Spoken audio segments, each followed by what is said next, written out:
Ladies and gentlemen, boys and girls, welcome back to the Northern Arena presented by Bell. Team NP versus Pain Gaming, game number 2. Team NP taking game 1 in pretty convincing fashion. I think something like 32-6, somewhere about there. A little lopsided. So we'll see if Pain Gaming can switch it up enough to take us into an ace match. I'm Zyori, joined again by Mott Pax. Trent, how you feeling after the slaughter that was game 1? I feel hopeful. I think Pain, these are some guys. We cast these guys for a long time. These guys have been around. I feel like I've cast like probably 25 games, King RD, 40 Air, Tavo. I've seen them perform. Seen them do very well. So there's certainly no question they can take a game here. I would like to see it. I think the viewers would like a little bit of back and forth. Someone present maybe a challenge to Team NP. The biggest challenge so far watching their games has been themselves, honestly. Like that one game against Duwop, things got a little bit scary.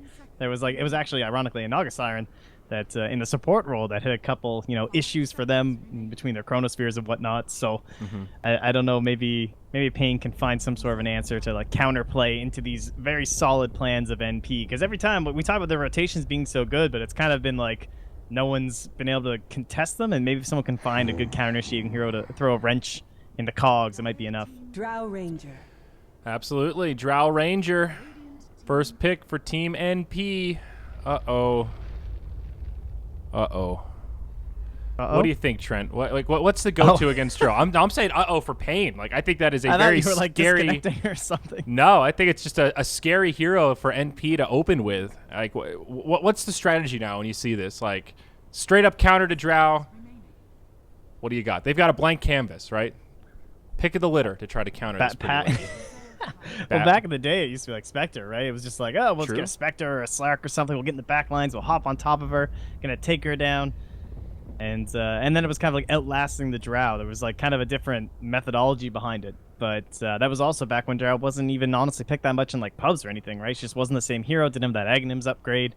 And it was mostly about surviving that early portion. Maybe finding someone who can split push the other side of the map. You knew it was going to be like Drow Venge or something. But these days, she just gets Aghanims, Mjolnir. She becomes Zeus. Yeah. And you don't really know what to do anymore. It's like, oh, she's not really falling off. She's still terrifying. She's farming very fast. Yeah, and I think one of the other go-tos was gap closers. I used to think of like Centaur, for example, when he was in vogue as a hero that can just jump on top of her and take off her ultimate first of all, and also just control and deal a lot of damage. But now with the addition of Hurricane Pike, I mean, most Drow Rangers are pretty happy to pick up an early Dragon Lance and sometimes even just right into the Hurricane Pike. So you have that mobility, have that survivability, and then in that case, just the classic, oh, don't worry, we've got a good old Blink Dagger carrier. Not the easiest thing in the world, right? So they pick up Elder Titan. Okay, this is a good solution. I like this. Yep. A good long-range guy. He can sit back. He can set up fights, and some good potential late game. I always think about the Elder Titan Void combo, Chrono with Earth Splitter, but there's plenty of other stun setups that you can combo with to get a similar effect. So this is, I think, a step in the right direction, at least, for dealing with the Drow strat for sure. Yeah, it's perfect. This is probably the go-to hero right now, I would say, in terms of supports against Drow. Most people like this just because you are expecting that earlier timing of a push. And again, we're talking about counter-initiation plays up against NP, trying to do something to disrupt these big rotations that they seem to have as 4 heroes early on in the game. And Elder Titan is perfect for that to set up with the sleep.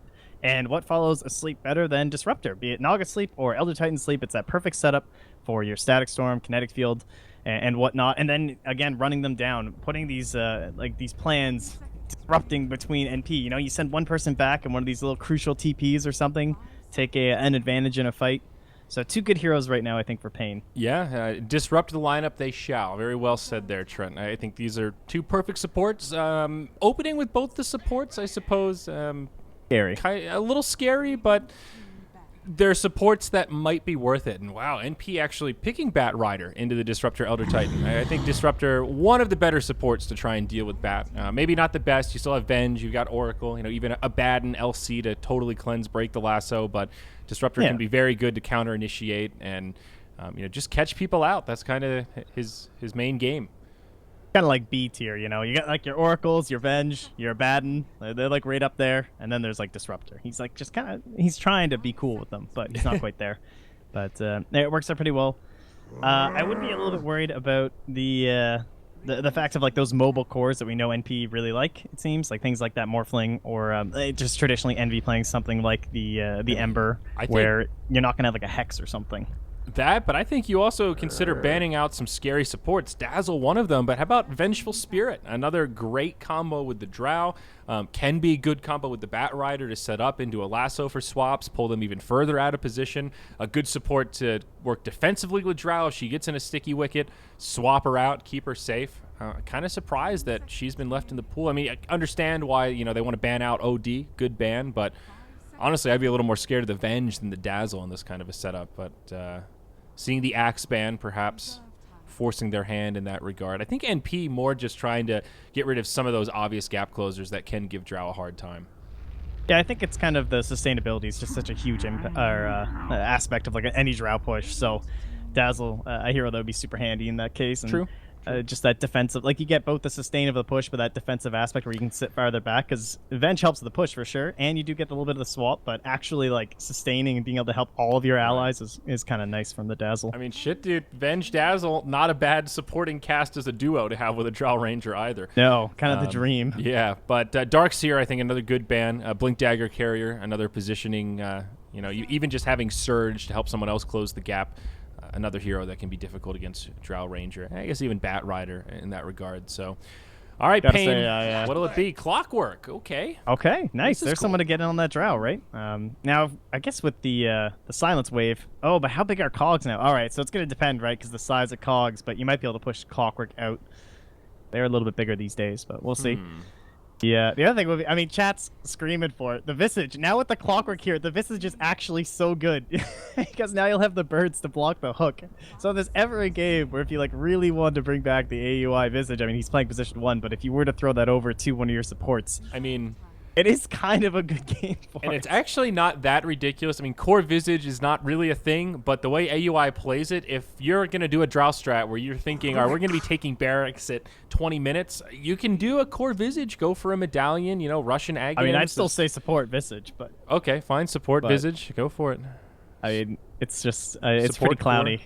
Like, even with just a Drow, I don't think I'd advocate it, but once the Clockwork's in there, it's just so damn tempting, You block one hook and you just feel so good. Yeah, I could definitely get behind that. But, all right, Clockwork Lifestealer. I really do like this Payne draft, though. It's a good solution, again, against the Drow Ranger, pretty good against Bat Rider, and Clockwork is a really good Infest Bomb carrier. Kind of locks him in place. One of Lifestealer's biggest problems once you get into the fight is staying on the target, so cogs make that even easier for him. Pretty cool stuff there. Yeah, again, you get the annoyance of like the lasso, right? Being able to pierce through the rage. But other than that, Rubik Drow, just hop on top of them with rage. Now, decent in the lane when we're talking about like purging off stacks and whatnot. But that is a nice little bit of sustain. Helps with the push. Early aggression. Could go into like some sort of like a dual off lane, maybe with the Bat Rider as well, where you're just kind of harassing that lane. And think about Undying with a Drums Bat Rider. At that point in the game, that would actually be a very scary little duo that could do a ton of work.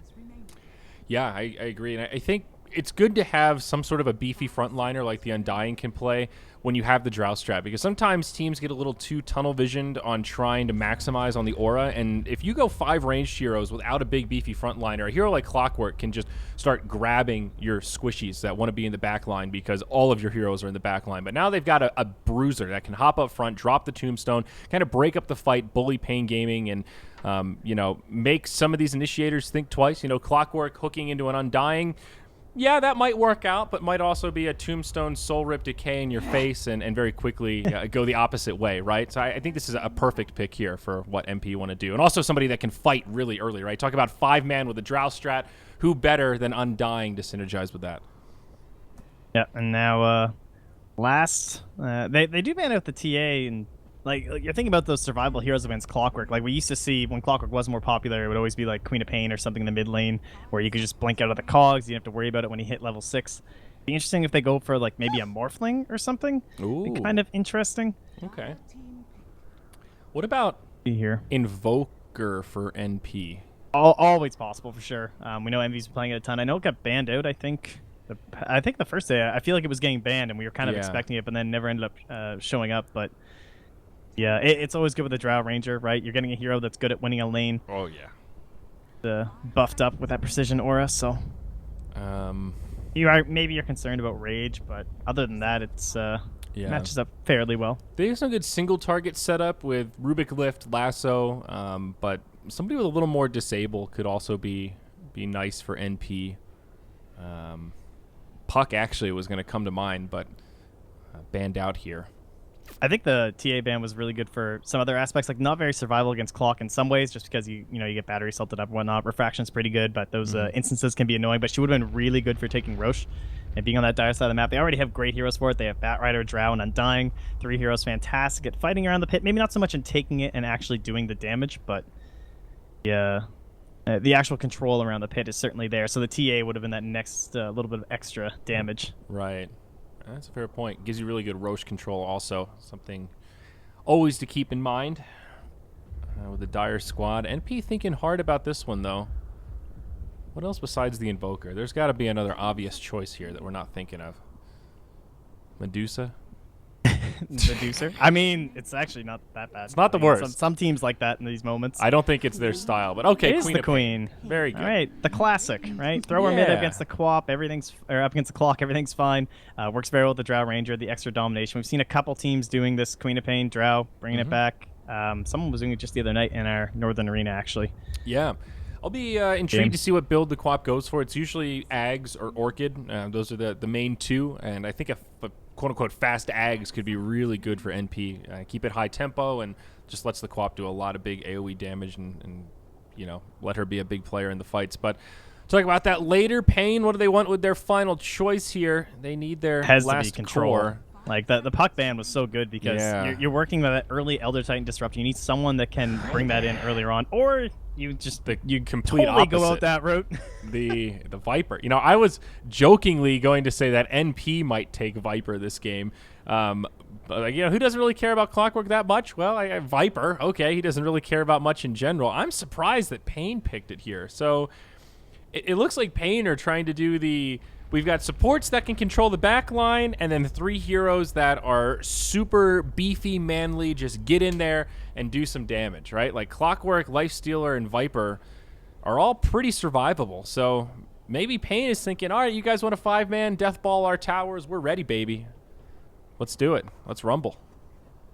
I like it. Early pressure coming in mid. Kind of hard to do on a Viper, right? Maybe get turned around on. It is the classic counter to Queen of Pain with Shadow Strike, Harass, and whatnot. But this is also a game where it's a Queen of Pain with boosted right-click damage. So there are certainly ways Envy can be playing around that right now. Yeah. And he might just dodge you, right? And start attacking your other lanes. Now, as you mentioned, though, they are somewhat tanky, right? There's a Lifestealer, there's a Clockwork, so not the easiest guys to harass and bring down. And maybe that'll be enough to kind of neuter his early game impact, but I think he could maybe feed on the supports, though. That's one of the things I'm worried about for Pain. I think their cores will be pretty okay once it starts coming to these early fights and certainly the mid-game skirmishes, but Disruptor, a hero that definitely plays well when you're ahead. If you're trying to run away, that's where Glimpse is at its most potent, a great initiator, but when they're up in your face, when you're kind of on the defensive, Disruptor feels paper thin and kind of lackluster. Using Static Storm defensively is generally not what you want to do. And same with Elder Titan, against the Queen of Pain, if she catches him in the jungle, there's not a hell of a lot he can do. It's pretty easy for her to dodge the Echo Stomp and just continue harassing him with dagger and auto attack. So they could just sort of ignore the cores a little bit and just pick on the weak ones. They've got good heroes for that. Yeah, catch is actually a very important part of this as well, though, because we were talking about like this whole push aspect of NP, good rotations, good timings, always trying to set themselves up in that seemingly perfect position every time they're going into these objectives, and you're working up against some very difficult heroes to do that up against. Like Lifestealer, maybe he just goes off one really nice toggle and suddenly your whole plan starts to fall apart. It's like being up against those defensive supports that throw in a heal out of nowhere. You're going to have an earlier mech more than likely on 40R. So again, that kind of an aspect coming in. And then the chase. If that push doesn't go well, coming in with the glimpse, coming in with the hook from the Clockwork, and then even just the sleep from Elder Titan, there are a lot of punish moments here from Pain. So NP, they have to play this crisp, but that is one thing that they have shown to be very good at so far. Yeah, that's a good point.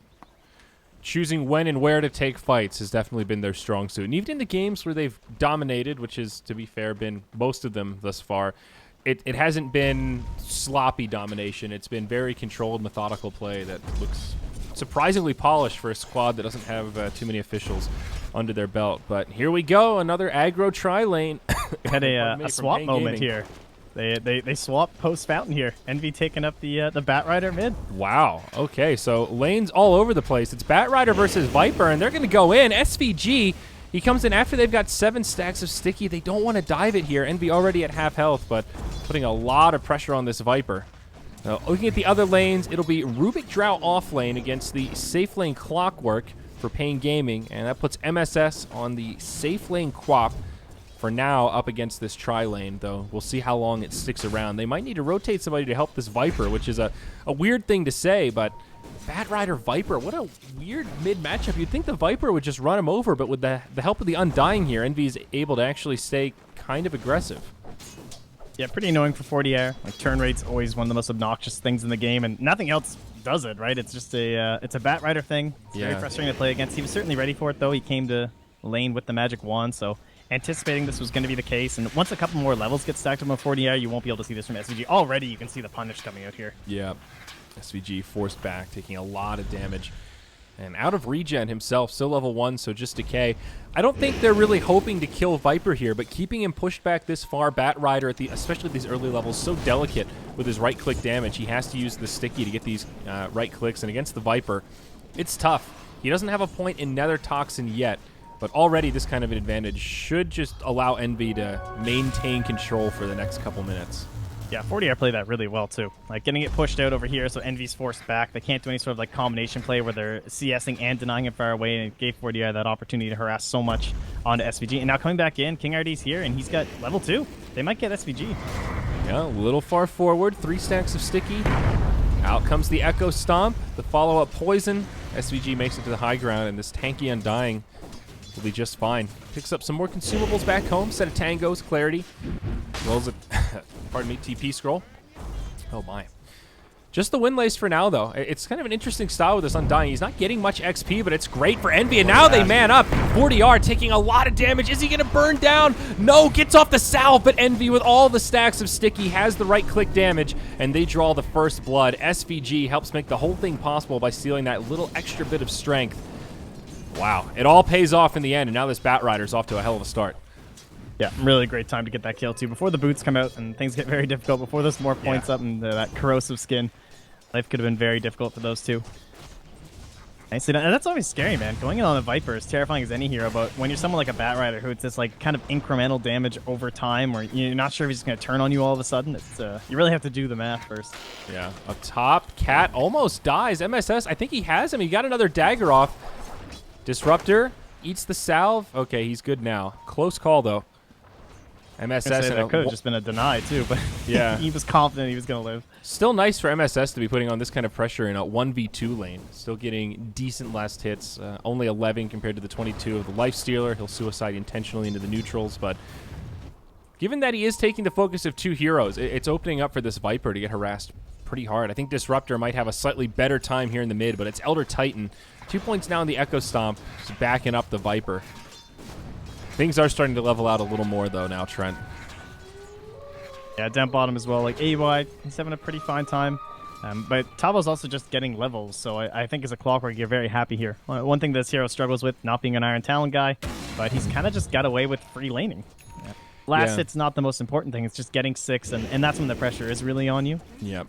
He's a little bit similar to Nyx Assassin in that regard, where there's a lot of offlaners that can always just retreat into the jungle, you know, kind of the Beastmaster syndrome, and yeah, Clock, the polar opposite on that account. So already halfway through 4, this is definitely going pretty well, and again, similar thought process. It's 1v3 now as SVG has rotated down. The fact that they haven't even killed him yet, certainly good news for Tavo. Good time to come in on this tower. 4037 is trying to bait here. He like really wants them to go on him with a battery assault or something, but Tavo's not falling for that one. Yeah. He does have level 2 battery assault, though. Yeah, his levels are just so useless right now, though. This tower will go down. Yeah, not much you can do without help. Use of the cogs. Drains a little tick of mana there.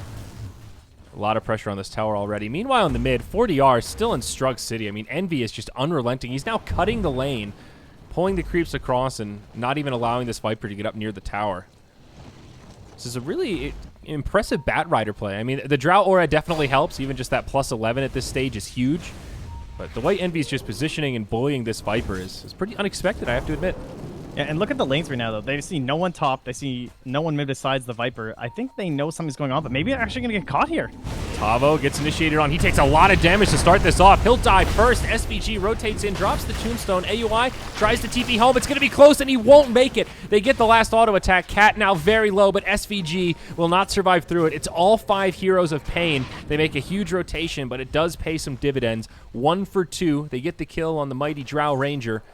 And that'll make it 2-2 in hero kills. A sign of life out of Pain Gaming here. Much needed momentum in this laning stage.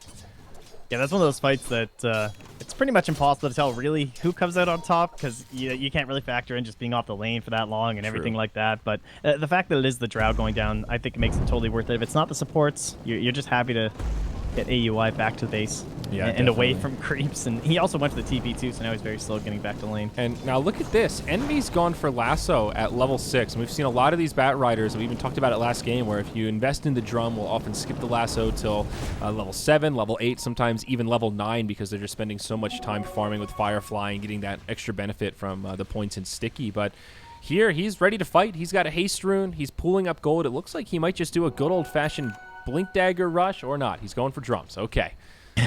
Psyched you out there. Yep. It looked like just enough. We're like, okay, if he was going drums, he probably would have bought a bracer by now. But perfect timing. Feasible with the mobility of like a Queen of Pain, but I mean, even look at this damage you can put out here. Yep, goes right in on the Tavo SVG to back him up. The battery assault tickles, but with Quap inbound, he'll find a couple of right clicks to bring him down. Hook shot away. He does still have the dagger on. He's going to be close. The deny does not come out. MSS mans up, drops the ult behind the tower, and finds both. Almost like it was calculated all along. Meanwhile, in the bottom lane, Cat pulled back by 1-4-3-7. Old Rose here, showing Cat what redheads are all about. Might not be able to find this kill. Last auto attack does catch him. And support on support action does yield another victory for the Dire in the bottom lane. So victories all over the place here for NP as they pull back into the lead. Oh, that is nice. Puts him up almost into level 6 now. He's going to get a couple more creeps. Another wave on its way. That ward beautifully setting everything up there from SVG, allowing that easy play for MSS. Like, just a total freebie. Like, they're just trying to calculate out a deny back here and suddenly Queen of Pain's on top of you, throwing out the ult. Well, this Lifestealer is still farming very nicely. Mr. No Name here has the armlet, I think, just about completed. Has the recipe coming out on the courier, so not too far away. Number 1 on net worth overall. This game looking a little bit better for Pain than the last one. We're 8 minutes in. It's a 2K net worth deficit. 1K experience lead here for NP, but they're hanging in there. Their cores are at least mixed, whereas at this stage in Game 1, NP were much more firmly in control, I think. And Pain haven't even really hit their peak yet. Disruptor still only level 5. Haven't seen Static Storm. They're trying their first big play up top now. 40R. He's invisible. They'll wrap around maybe on MSS. They've got the surprise inside, but they can't close the gap. That only works if he gets the battery assault and forces the blink first. They can hook post-blink. Like, that was actually really close to being a kill. If they managed to get that first battery assault on top of him. Yeah, that little cast point on battery assault makes it harder than you think to actually get it off in proximity of somebody. Down bottom, SVG looking aggressive, looking hungry. Careful, though. He's run out of vision down in this deeper part. He's got a little bit up here. Ooh, the glimpse back. There's some follow-up. Tavo still with the surprise inside. Hook shot, pump fake. Echo Stomp will be off the mark. He comes cruising on in, but Tombstone comes out. SVG, maybe the first to die, survives longer than planned, and he actually makes it out until Clockwork throws the flare. Envy drops a lasso. Now the Viper ult comes to slow him down, and Envy could be in a lot of trouble. MSS starting to clean house on the back line, but it's a sloppy fight for NP. 2 for 2. If he finds this life stealer, that makes it worth it, and he does. The ultimate connects, and 40R forced back behind the tower. MSS again, the cleanup crew, coming in and finding a duo of kills, making this a great fight for NP. Wow. Just on the edge, too. I thought that ult might actually miss him. I know, it was close. The deceptive cone. Yeah. Scream of pain. So it's a small gain, not a big net worth gain for NP, but killing the life stealer, the carries in the grave, and this should open up for them to take the tier 1 tower now and start to open up this jungle a little bit. So positional advantage here as they finish this guy off. Yeah, worth pointing out that Viper's not really paying off too heavily yet. I mean, he survives through that fight, so certainly very nice, but already you're into a couple of the issues. You are picking it into the Rubik, so that free Viper strike, just so solid. And it's up against a life stealer, too. It's like the dream for a Rubik. time. Yeah. It doesn't get much better than that, considering the only other BKB control they have is Lasso. That's actually a really good point. One of the drawbacks to Viper is a guaranteed Viper Strike steal that goes through the rage of your one carry. So Rubik will just have that on reserve anytime he wants in a team fight. Especially since it's Viper, too. It's not like he can just hide in the back, wait to initiate, you know, and keep his spells safe. He kind of has to be in the front line. By definition, that's what Viper does, right? Oh, boy. Tough That's stuff. just how next level this Rubik pick was. They knew it was coming. They were like convinced. They read the Viper, yeah. Yeah, they were like, when we pick Queen, they'll go Viper. It's the genius of Team NP, guys. Tricky indeed. Well, Pain Gaming smoked up. They're trying to make plays happen with this Lifestealer, and I like the idea here. You pick Lifestealer not because you want to sit back and farm passively, but because you want to find kills and utilize the burst damage of the Infest. And with the Clockwork, you've got a maxed out Battery Assault now. If they catch somebody isolated, they should have more than enough damage to actually find some kills. But MP have been so good about not leaving their vulnerable heroes alone. And anytime Pain tries something like this, they're ready to react. Oh, look at this. That ward being down, too, revealed the smoke, and so now they know exactly where they are. SVG popping smokes. And, all right, still gets caught, though. Hookshot connects, and yeah, the Infest Bomb proves an easy kill. Probably likely, but not much you could do there. It does make some space for his team to move into Roche. Radiant drop a scan, and it does reveal a little bit of intel. We'll see if they rotate for it. They'll try to finish off the Tier 1 tower first. This is a pretty slow Roche, though. Did they actually get any of them going into the pit? Or was it just green? It turned red for like half a second. They got a little like flicker. So it's always 50-50, but they toss a rocket flare in. They'll see the Roche. Are they actually going to get here in time? And an Invis King RD? Oh, this is could be huge. He has ulti. I'm surprised he didn't just walk in, honestly. He's got a level 4 Echo Stomp. This could be the setup. Oh my god. Echo Stomp on 5. Earth Splitter on 5. Where's the follow-up? Roche still standing on a sliver of HP. NP have lost 3. SVG isolated in the pit. And just like that, Pain Gaming lucked their way into a good spot this game. Envy will linger around looking for the snatch, but it won't happen. Radiant grab Roche, take the Aegis on Lifestealer. What an amazing turn of events. Envy almost going down to the flare as well. Oh, wow. Let's look at this recap. And it's not as big of a swing as I thought, about 2,500. It does level things out. NP throwing away the entire lead that they worked out at the first 13 minutes of this match. And, of course, handing over Roche and Aegis. Even 4DR, now close to a mech. That's crazy. No, he has it. He has a mech and 1,200 gold. That is crazy. Suddenly Tread's mech. This Viper just got so much tankier along with the rest of his team. And now this Lifestealer, he's not that far away from what looks like a Desolator next. Blightstone, 1,800 gold. That's less than Mithril Hammer.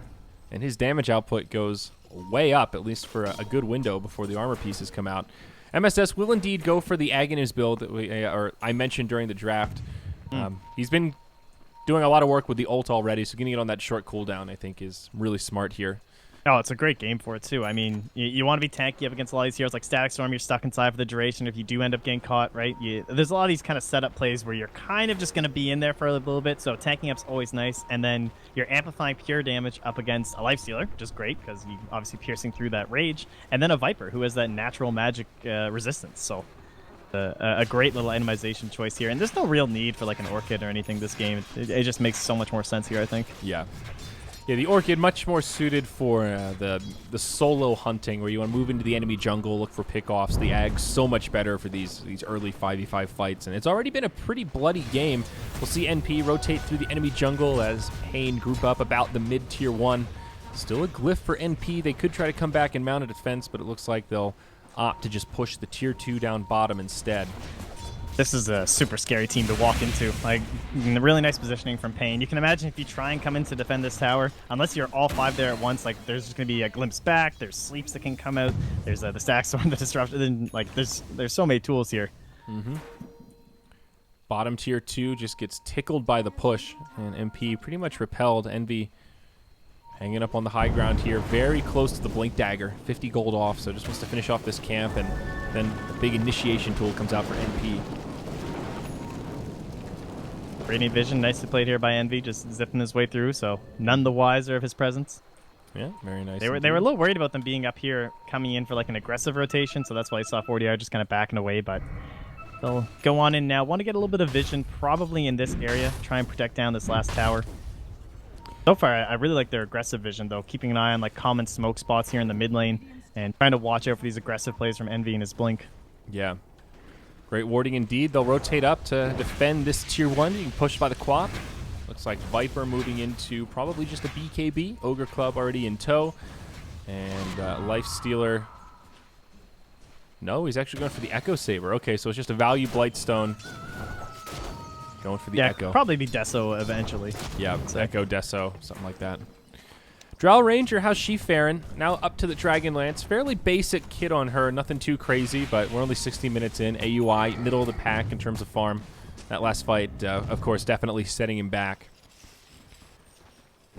NP will probably continue to be a little passive for the next couple minutes, maybe waiting around core items. I think at the very least, the Aghanim Scepter on Quap will be a big tool before they look to take another fight.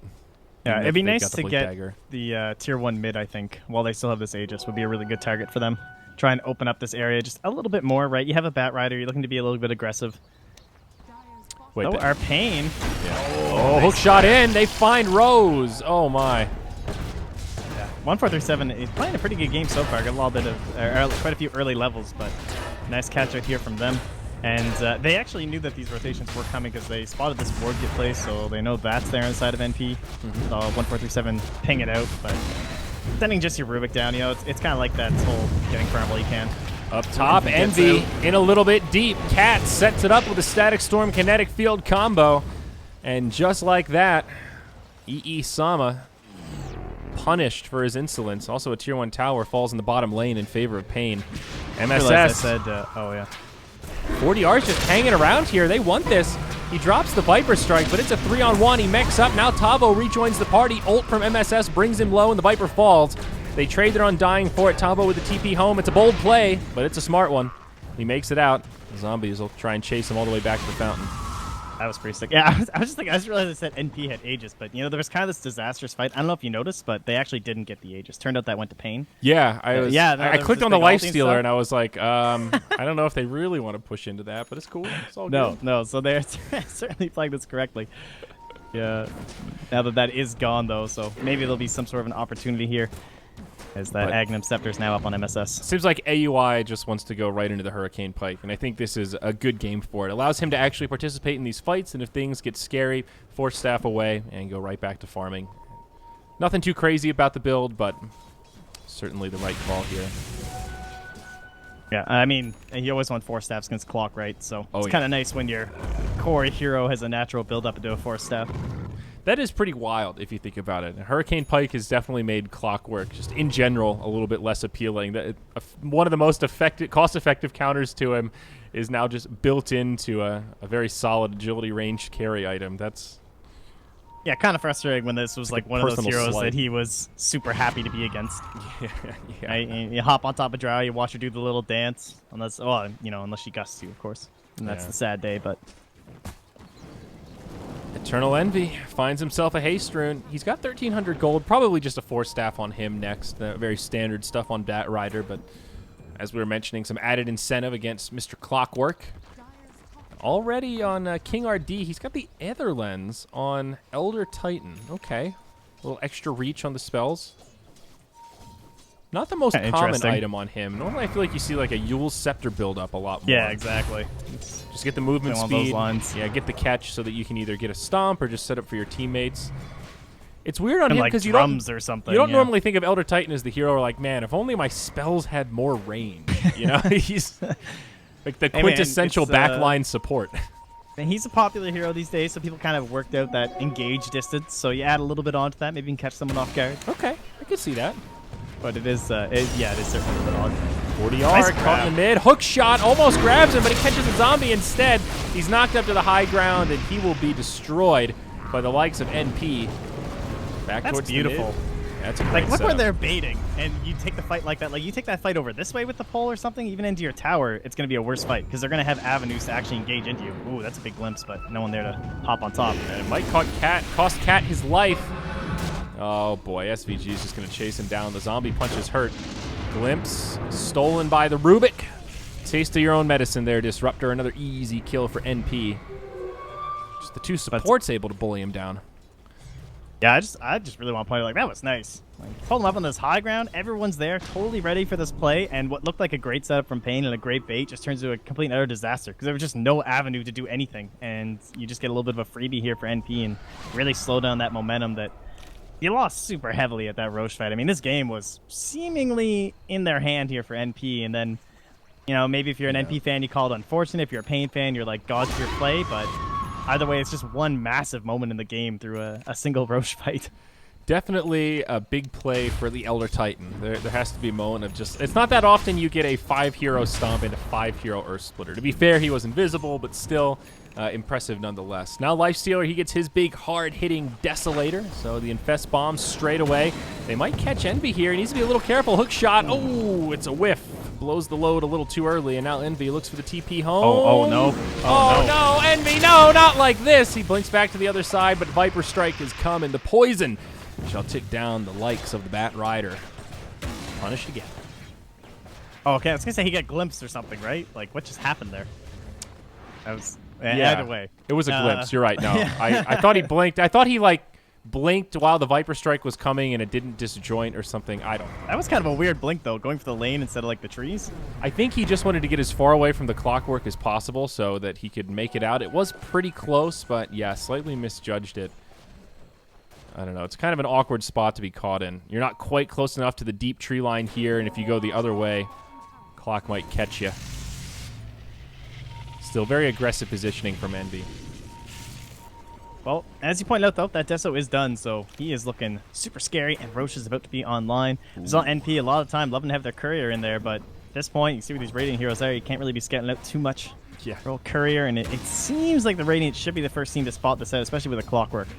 Look at this interesting choice from Viper. I thought BKB was the choice. No, he's just gone into Dragonlance. So now sieging from afar, a little bit of extra stats. Not a bad item to have on Viper either. That in combo with the mech makes him just all around pretty tanky.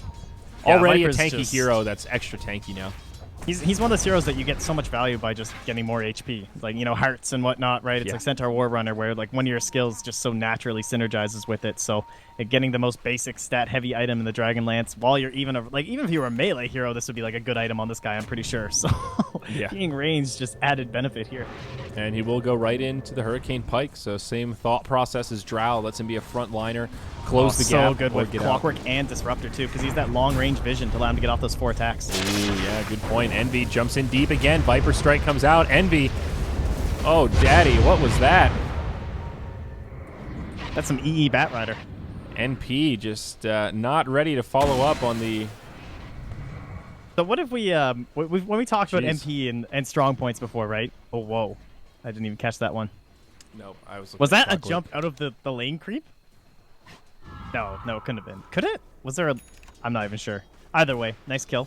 Yeah, I totally missed it. Sorry. Another quick one there is that as Envy was going on his own little adventure top, but a lot of time it's been well thought out actions, right? There have been really advanced warding. Like a lot of those fights where we're seeing them win up in the like behind towers and stuff, you always see vision placed prematurely by SVG or 1437, always having that little bit of an edge. And then there's moments like that where you have Envy just blinking for it, hoping for something, and that's when they're struggling.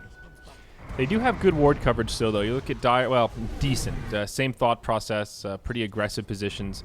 So they can try to get some intel to find those ganks. But now it's about the defensive game. And never a good sign with a Drow strat when you're the ones that are being the defenders. MSS still trying to split. Looks like Orchid might be on the way for him. So we'll still look for some pick-off potential. Not a bad item to have here against someone like Disruptor. You just jump in the back line, hit him with the Orchid, and if you can pop him before the fight really starts, that's a huge amount of control that you just take out of the fight right away. So there is still some value to the Orchid, I think, for sure. And he will have it completed now.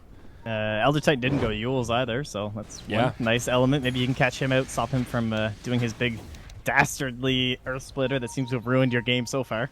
And it looks like he is not going... Tavo, gonna find Envy. Oh, does he guess right? Tavo? Oh, he doesn't have Flare. All right, never mind. Almost, though. Close with the cogs. And Elder Titan, he is not going for Yules anytime soon. He's picked up an energy booster now, so Second Aether Lens, right? Another Aether Lens? Double Aether Lens? I'm just kidding. Quality? Probably Lotus Orb, right? So you can use that to get rid of the Orchid's going to be nice. Good Yeah, against the Rubik. definitely Lotus. Good against the Lasso. Okay, yeah, really good. That's a fair point. It is good against Quap in general. Being able to reflect that Shadow Strike can be pretty potent. And, of course, a good tool to have against the Orchid. Smoke now into the pit from Pain Gaming. NP on the other side of the map. If they're going to contest this, they need to beeline it.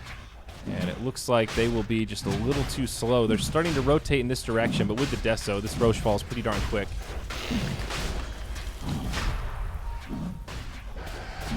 Don't think they're going to find this one in time. No, not looking good. Nice play from Pain, though. Just smoke right into the pit.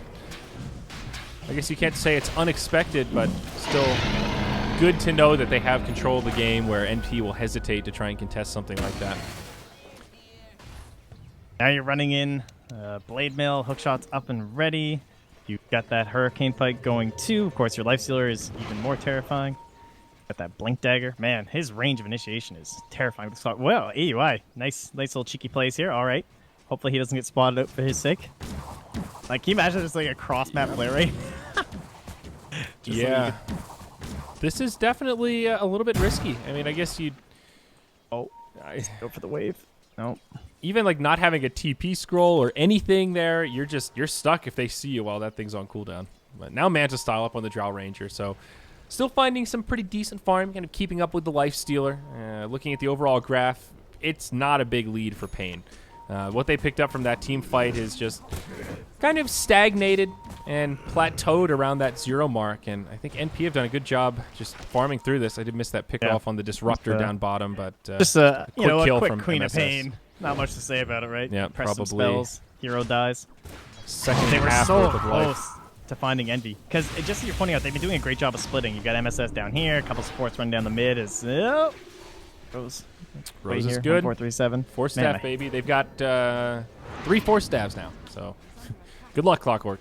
I mean, yeah, Clockwork, Viper, Lifestealer, pretty great heroes. Even Disruptor, too, if you can, if you're not guy getting glimpsed back into Static Storm, it can be nice to have. That's a great point, yeah. Things very slow tempoed, though. NP still just playing catch-up, and now with Pain holding on to the Aegis, the Maul's definitely in their court in terms of trying to make the push happen. But we'll move into a pause here and get a chance to reevaluate. This is such an odd game. It started off so bloody and action-packed, and now things have really slowed down. The last 10 minutes or so have been very farm-focused. Yeah, it's kind of like you're expecting Pain. Like, once they have that Aegis, you're almost looking at them and you're being like, okay, so, like, go mid? It kind of seems, right? Get this last tower, maybe get some forward-looking vision here. I don't think they have a gem on the Dire. No, they don't, unless it's like in the base or something from a mission, but no. So it would be kind of nice to take a little bit of a vision advantage here for them. They've kind of been playing the side lanes pretty heavily, right? Like you saw Tavo and our Lifestealer friend over here just kind of chilling on the sides, right? Looking for that big hookshot play, trying to find Envy. They were just a couple seconds off from getting him on that last attempt. As you can see, well, Envy's going for his classic trademark double boots Envy build. BOTs. Yeah, I just noticed the same thing. Like, huh. Couple of sneakers over there on that Bat Rider. Back in the used to be able to disassemble those tranquils. And Bat Rider players cried when you couldn't anymore. Oh yeah, and remember they were like a salve. Oh god, dude, it was that was a bad time for Bat Rider, man. He was totally broken for a good 2 patches or so. I don't know, like 2 full digits of donut. Or it was a while. There was one period where it was really bad, but 90. It was like 99.6% pick ban or something. Yeah, I think it was. Veil coming out on the Undying. That's a little bit surprising. It's a pretty good item for him just in general. Gives him some extra armor, one of the areas where he's weak, and just overall good stats. But not an obvious game to go for magic damage buff. I mean, Bat Rider does a lot of magic damage. Quap does a decent amount of magic damage, but not as much as you would hope. Not an obvious Veil game, I guess, is what I'm getting at here.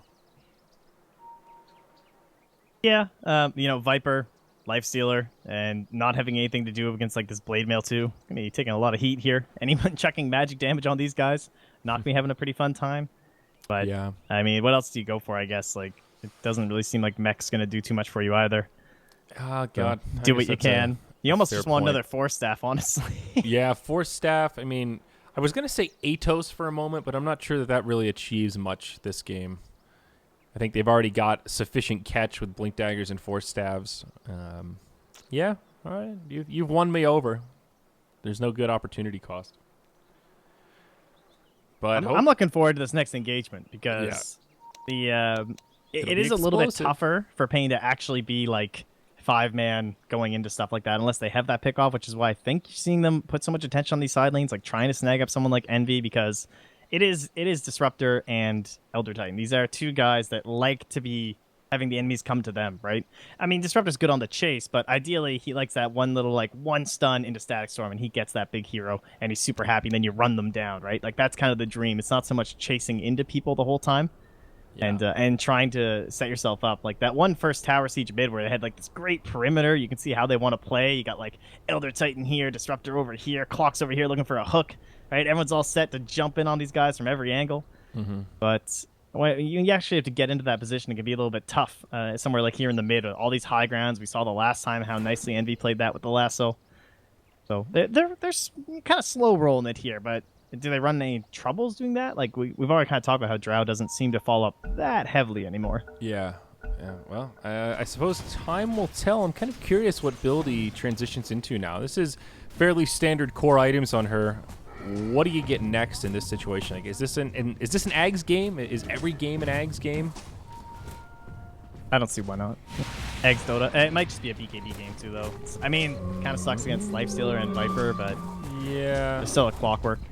You don't really have the best defensive supports. You have Soul Rip, but you don't have like Avenge or an Oracle or something. Yeah, it's pretty hard to pass up BKB, but definitely not an ideal game for it. That's for sure. Oh, here we go. We'll Spirit see. Scouting.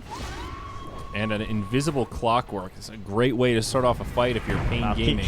Can you imagine if the next big fight in this game gets decided by another Invis rune? Invis Gaming, dude. Yeah. Well, tier 2 up top getting pushed out by MSS. I like what he's doing here. Or, pardon me, by Eternal Envy. Yeah.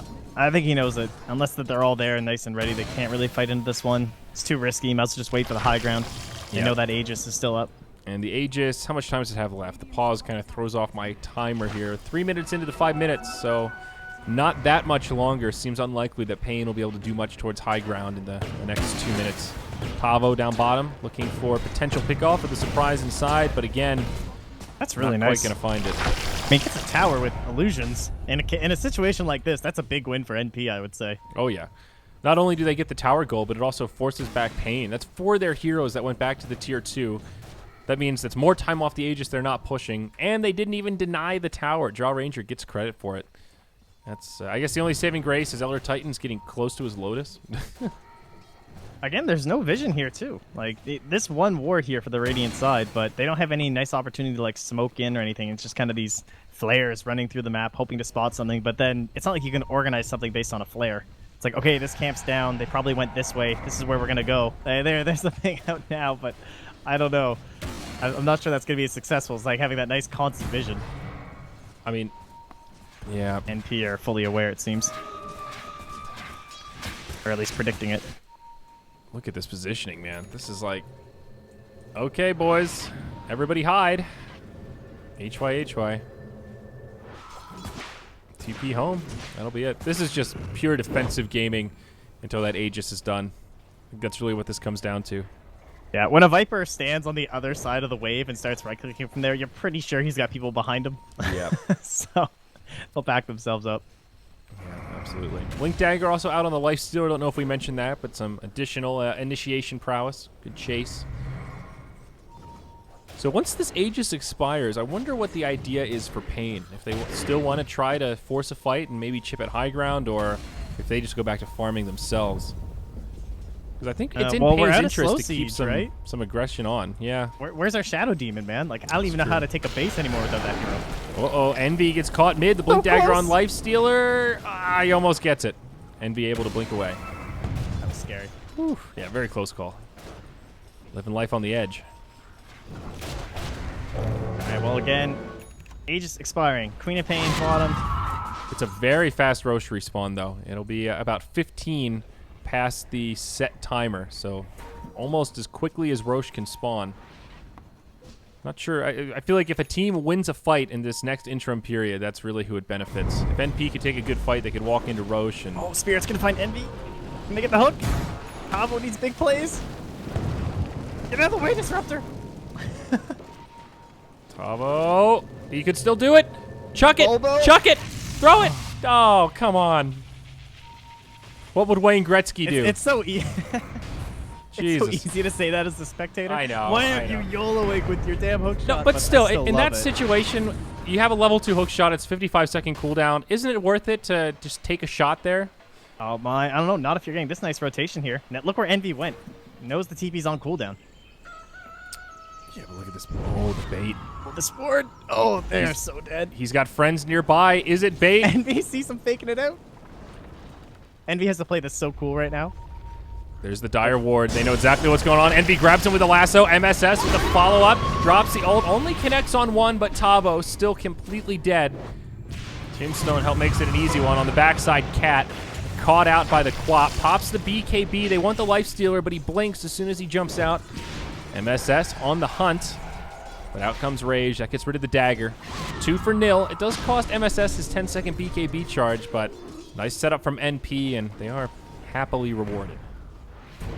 I feel like that just, again, comes down to the vision aspect, where they're playing off of lane creeps, and this is a game where no one else is showing, and you have a ward down here, and your judgment is that Envy's there alone? I'm not sure. Like, it feels like, where's the vision inside of here? And, I mean, there's only one ward in the shop, so I don't know if there's, like, some serious D-wards coming off. I don't think I saw this get D-ward. I think that was just a defensive sentry, just to double-check from the Dire side, but they wait so long for a play, and that's the one they choose to go on, so big momentum swing for NP right now. Yeah, I mean, it's still not a huge swing, I suppose you could say. Very close to leveled out in terms of overall team net worth, which is kind of surprising. After how Game 1 went and sort of how this game started, it's been surprisingly even, I think, for a pretty long time. If you look at the graph, you can see how long ago it was that Pain took the big fight to turn things around, and since then, neither side's really been able to take a convincing edge. But now some more big items come out for the Dire. Shadow Blade for the Drow Ranger, so AUI can be a little more mobile. Of course, the BKB on Quap we've already seen, but now the BKB on Bat Rider as well. So a lot of magic immunity, and now a smoke. We could finally see this big fight. Oh, this AC, though. Oh, that's huge. That's a lot of added damage into this fight. And unexpected. Right. NP haven't seen it yet. So they know they're all here. They saw a Flare come, and they see a Viper. So they're aware they're going into a 5v5 engagement, I'm pretty sure. Well, they've got Break now, so Viper maybe slightly easier to deal with. A couple of passives that the Break will deal pretty effectively with. Also just a good tool to stop the Lifestealer from doing a lot of damage. If he gets up in Drow Ranger's face, pops the Rage, just hit him with a Silver Edge, and you can survive through that damage pretty easily, at least for a couple seconds. I think it's a cool pickup here for AUI. I like it. Not the Aghanims you and I were talking about. Oh, yeah, that's true. That's pretty nice, actually.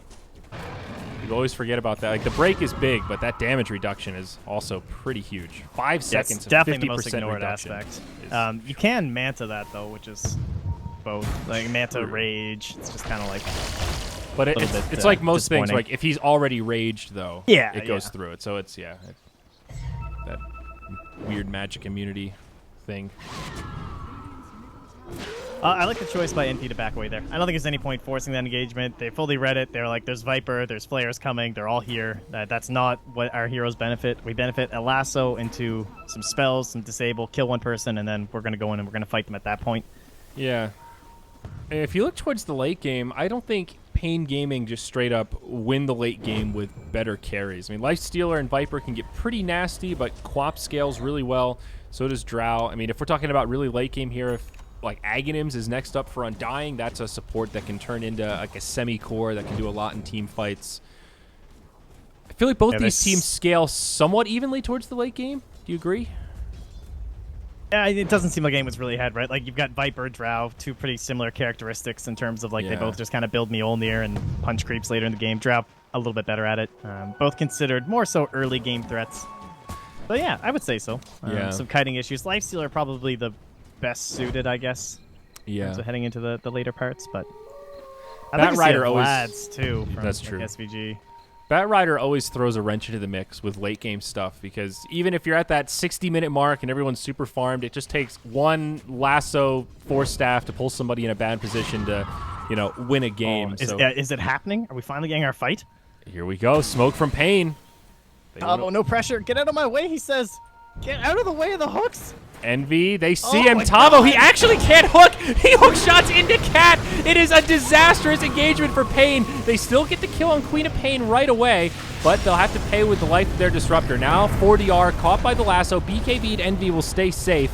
The Lifestealer in the mid just trying to finish off the tombstone. He will get it, but he sticks around way too long, and AOI just clicks him down. That helm? Do you see?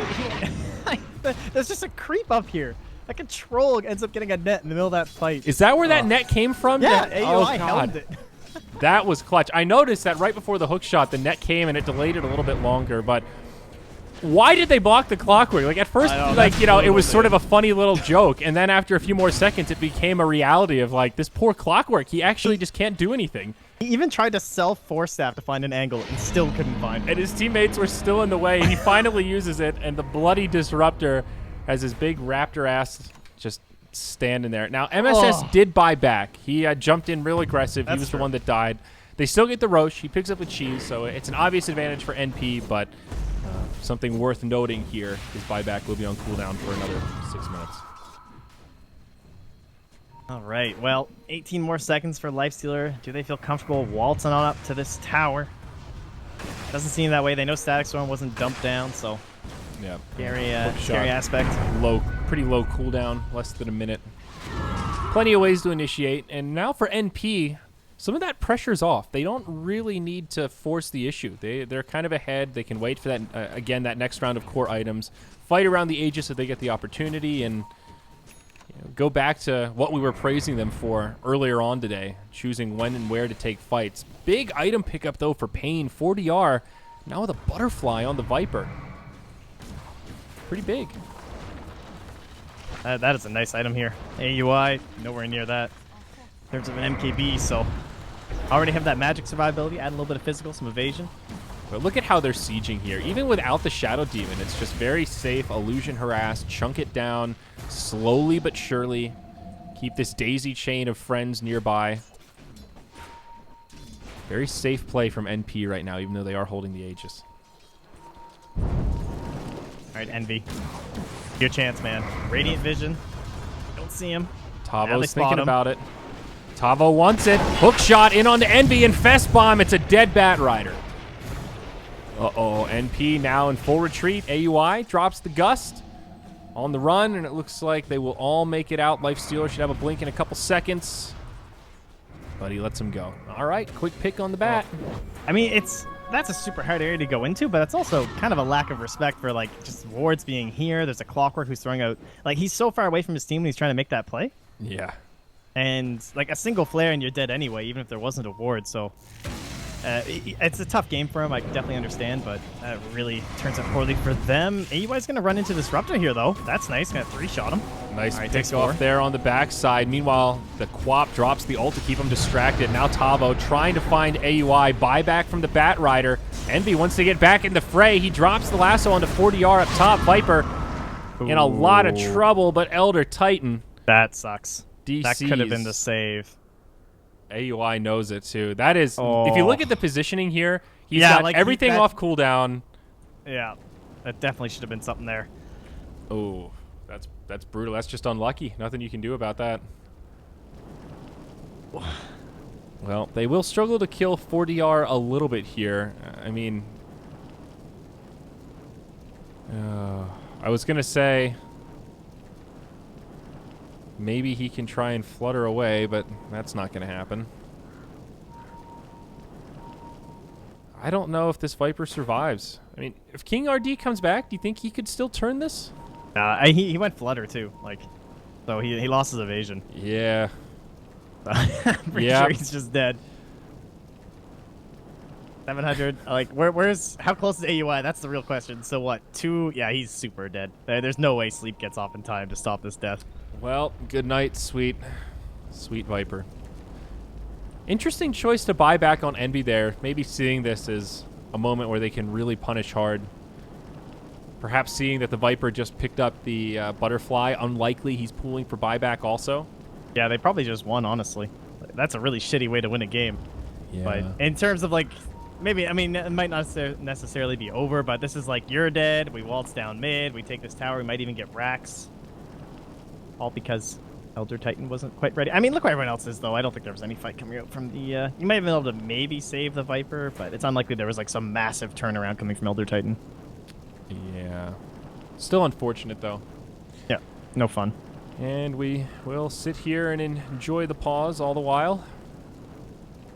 Remember, folks, we do have another series coming up after this. I believe it's scheduled to start about an hour's time from now. Might possibly start a little bit early if this ends up being a 2-0. And what is our second series? I got to cheat and look back at the other screen. Ah, yes, FDL versus Not Today. All right, another NASA battle. Yep. It's like we've had a lot of those. FDL underperformed, I think. I think everyone had higher hopes for that roster in terms of like their seeding and whatnot. Yeah. I thought they'd do a little bit better during the group stage. Be interested to see how they fare. The way we've been doing the casting, it's been every other day, so we're like experts on some teams and others I haven't even seen yet. Oh yeah, exactly. Yeah, I've been like watching the games, but you don't really get that same aspect of like I'll be honest, every single movement. Been having trouble keeping track of all the NA teams because apparently there's some bug now where they can't change the name on their official roster like you're supposed to be able to. So like the Duop team is like AKA the Mason stack is Evernova's also like they were labeled as Evernova's. them, yeah. And then there's like FDL and Freedom, and it's very confusing and it's hard to tell who is who. Yeah, hopefully that'll get fixed up for them. Yeah, because they're what are they? Wild Witch Doctors? I think so. Yeah. Yeah, but they're still stuck as Freedom, I think, like on the actual official page, even though they didn't want to be Freedom. Yeah, that's what it is. They're still stuck as Freedom, but they want to be something different. Oh boy. Did you watch the season finale of Mr. Robot last night? Huh? No, I haven't watched that show. Jesus, dude. Sorry, Mr. Robot. I don't watch. I'm like starting to watch TV again. For like I don't know. I was watching like Gotham. I used to watch a lot of TV because my last job, I just sat at home and I could just watch TV while I worked. It was great, but not so much. We're at this cool anymore. age now where you can watch really, really top tier shows that are like either commercial free or like somewhat limited outside of that like. Oh my god, I hate watching NFL old now, realm. because like it's the unreal. commercials just kill me, dude. I can't believe how many commercials there are when you watch it on TV. It's unreal. Like now, even like simple stuff We're like so TiVo spoiled. with Mr. Robot, where I can fast forward through the commercials, it makes a big difference. If you try to watch it with just the normal ad breaks, it's almost unbearable. It's just so frequent, and they do this now. Like the thing I've noticed, they do this dumb shit where they make commercials that sort of look like it could be part of the show. Like I keep having this thing where like a scene ends and then the commercial starts, and the first 5 seconds of the commercial I think, all right, this is a cool setup, let's see when's Elliot coming out, and then a Chevy rolls up and some hot girl's like, hey, the Chevy. I'm like, fuck, they baited me into actually watching this commercial, and then you just feel like an idiot because you're captivated by some dumb car commercial. That bugs me a lot. I hate it. Capitalism winning again. Ugh, they got me. Putting you down with his car ads. It's crafty, dude. That's crafty marketing. Now, I've been without cable for a while, though. I've been all Netflix, Hulu, HBO Go. I mean, honestly, I see why people in other countries that don't have access to some of those services. I guess Netflix is now pretty acceptable since they got rid of the whole like country locked thing. But I feel like I don't even have to torrent shows anymore. Like I have so many legal sources to watch stuff. Like between Netflix, Hulu, and HBO Go, that's more than enough TV for me, right? Hours and hours. Can't even watch all the good shows anymore, man. We're in such a ridiculous age of. Oh, we did it. Oh, we're just going? Okay. Whoa. Batrider resumed the game. All right. Well, Viper's dead. Will they get King RD? Nope, he makes it out. Okay. So, where were we in this game? Envy bought back to secure that kill on Viper. They kind of all apologize and go and what have you. Viper, no buyback because he did just go all in on the Butterfly. This is looking pretty good for NP. I think they push up the mid here. They'll get the tier 2, and they're going to start sieging at high ground. They've still got 2 minutes left on the Aegis. And there's already Infest coming out, I guess, getting on cooldown. Maybe they get a quick pick. Well, everyone's not there, and they will. Whoa, great hook shot onto AUI, but where's the follow-up? He's got the Shadow Blade. He makes it back. Now Tabo gets turned on. He uses the Blade Mail, but it's not making a big difference. MSS jumps up to finish him off. Earth Splitter will kill the Undying. They go 1 for 1, but Cat gets left behind, and it's another favorable fight here for NP. Anything else along the back line? Nope, they make the retreat, but now 3 heroes down, no buybacks available on Pain. Even if NP back out here, it's still another great fight. I feel like I don't know, they must have seen Envy top, I guess, because I feel like that was a pretty good opportunity. You hope they're in some sort of a chaotic state. You know, if you just let the 5 of them come into mid, it's going to go awful for you anyway, so you might as well make some sort of an attempted play. And the Clockwork almost got out after killing SVG. Yeah. I liked it. I think it was a noble effort. Unfortunately, they hooked onto the Drow, which is questionable, especially when you can't even get the Aegis down.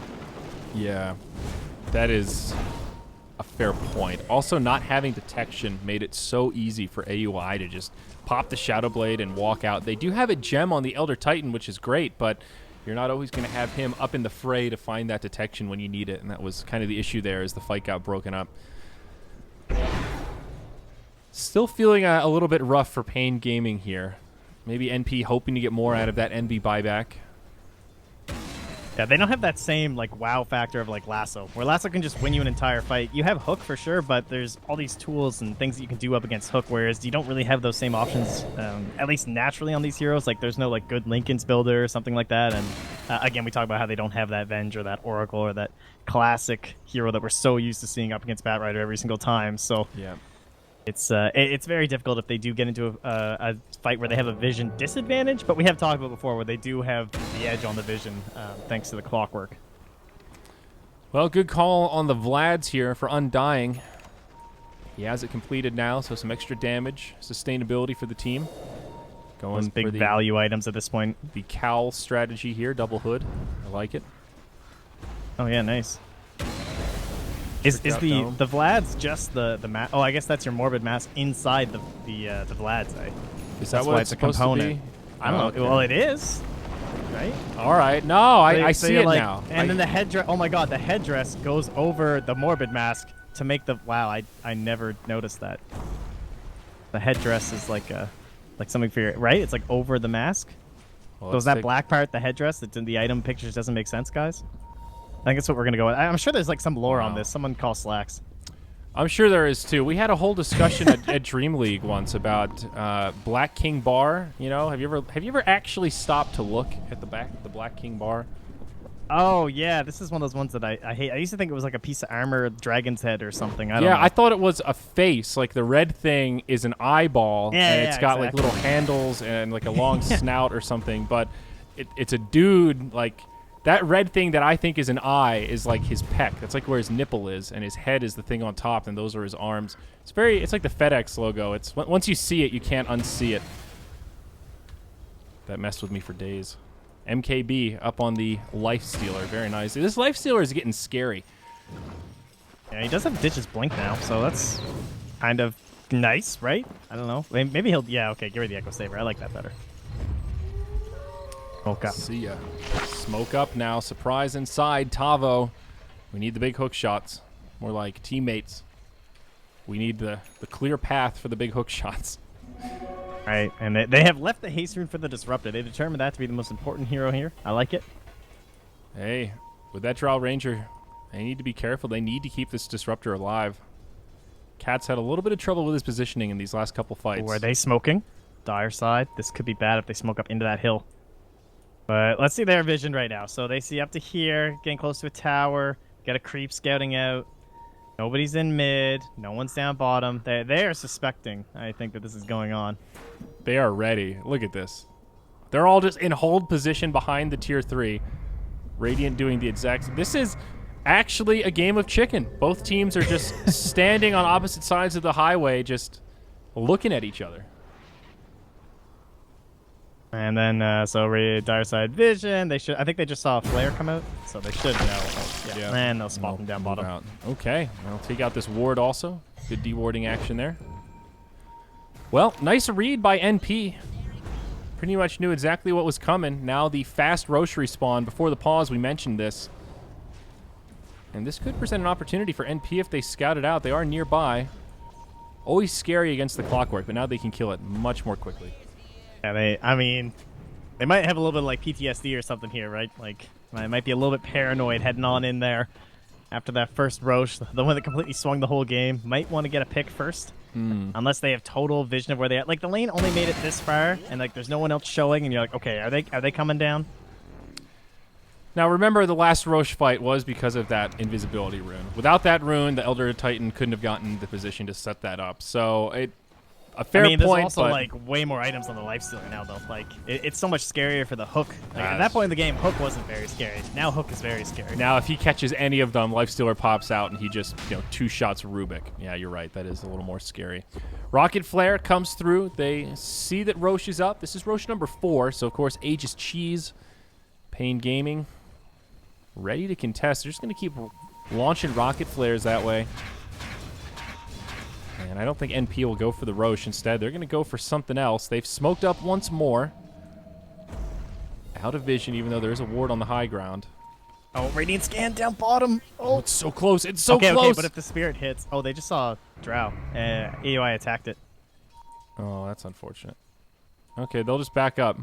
I think they knew that they weren't going to get anything, so... They still finish off the ward, though.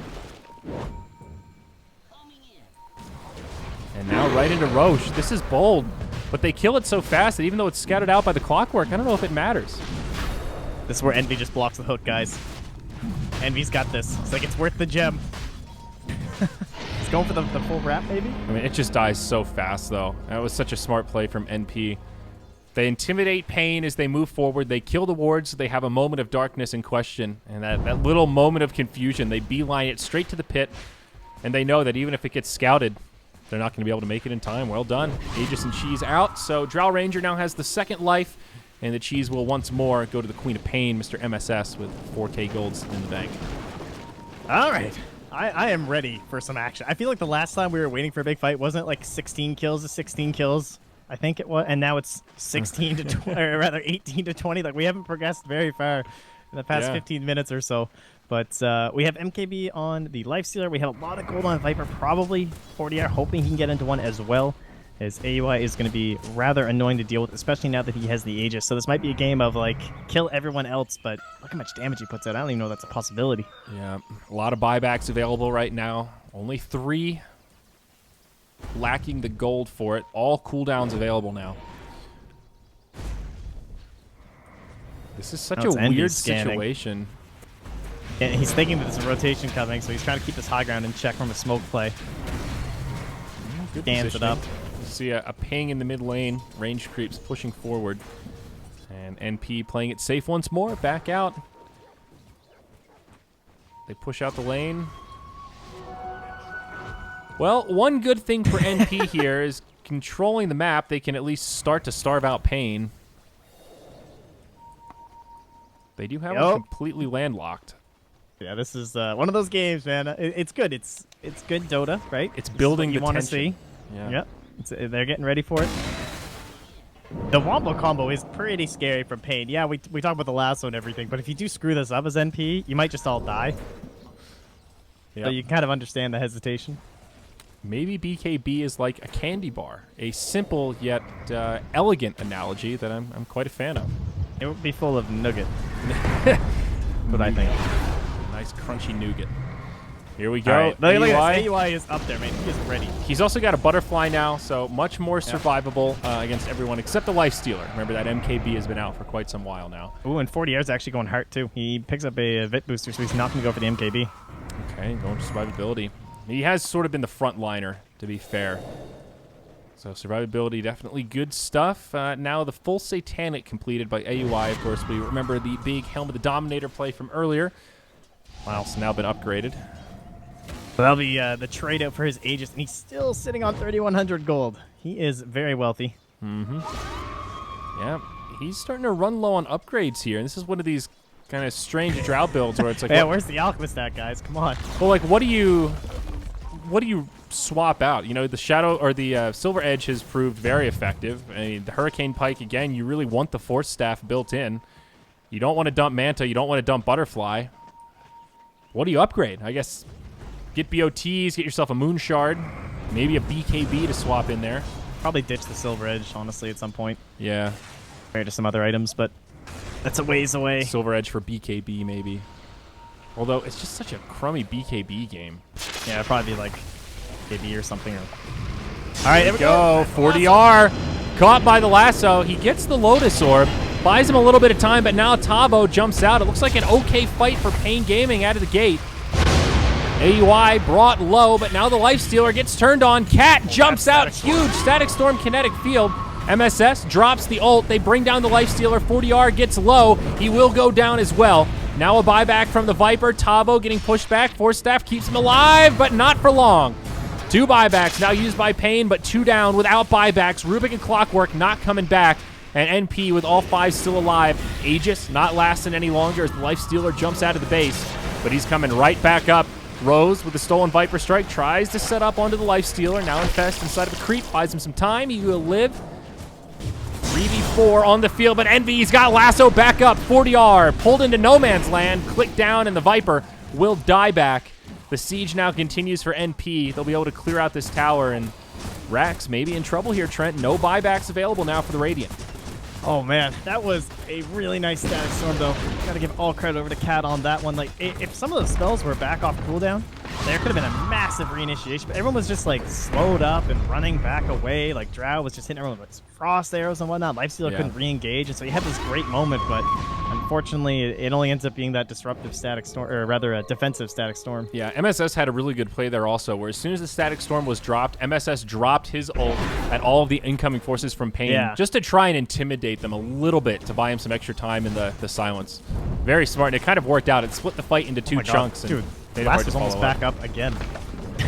This is a long fight. Ridiculous. Can't believe it's a 60-second cooldown and already back up. Melee barracks fall in the bottom range, still standing on a sliver of HP. Pain hang on just a little bit longer, but now this is NP's game.